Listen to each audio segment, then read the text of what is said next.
गोरक्षकाची निर्घृण हत्या प्रकरणी 6 आरोपी पोलिसांच्या ताब्यात. आरोपींना 4 दिवसाची पोलीस कोठडी.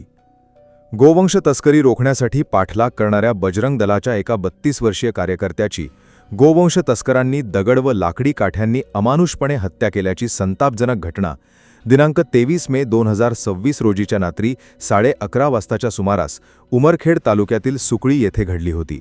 या घटनेमुळे संपूर्ण परिसरात खळबळ उडाली होती. सदर घटनेचे गांभीर्य लक्षात घेत यवतमाळ जिल्हा पोलीस अधीक्षक व अप्पर जिल्हा पोलीस अधीक्षक यांनी घटनेच्या दिवसापासून आरोपी अटक होईपर्यंत उमरखेड येथे तळ ठोकून बसले होते. त्यात उमरखेड पोलिसांचे 3 पथक तर महागाव पोलीस स्टेशनचे 1 पथक यासोबतच जिल्ह्यातील स्थानिक गुन्हे शाखेचे सर्व पथक फरार आणि निष्पन्न आरोपींचा विविध तांत्रिक बाबी अवलंब करून शोध घेत शिताफीने साफळा रचत तातडीची कारवाई करत दिनांक 25 मे रोजी 5 मुख्य आरोपीला तर दिनांक 26 मे रोजी एका आरोपीला ताब्यात घेतले असून विद्यमान न्यायालयात हजर करण्यात आले असता विद्यमान न्यायालयाने दिनांक 29 मे 2026 पर्यंत 4 दिवसाची पोलीस कोठडी देण्यात आली आहे.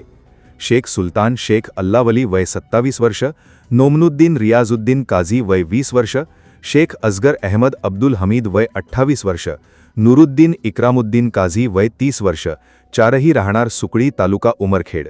मोहम्मद परवेज मोहम्मद शफी वय 24 वर्ष, मोहम्मद अरबाज मोहम्मद शफी वय 22 वर्ष, दोघे राहणार रहीमनगर उमरखेड असे ताब्यात घेण्यात आलेल्या आरोपीचे नाव आहे.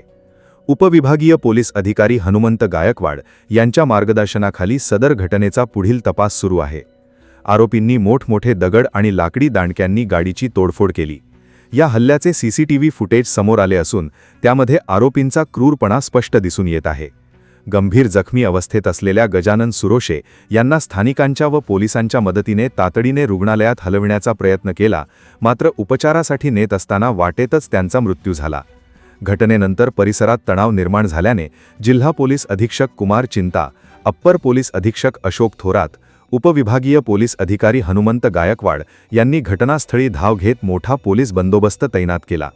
सुकळी, महागाव आणि उमरखेड परिसरात कायदा व सुव्यवस्था अबाधित राहावी यासाठी संवेदनशील भागात पोलिसांचा कडेकोट पहारा ठेवण्यात आला होता.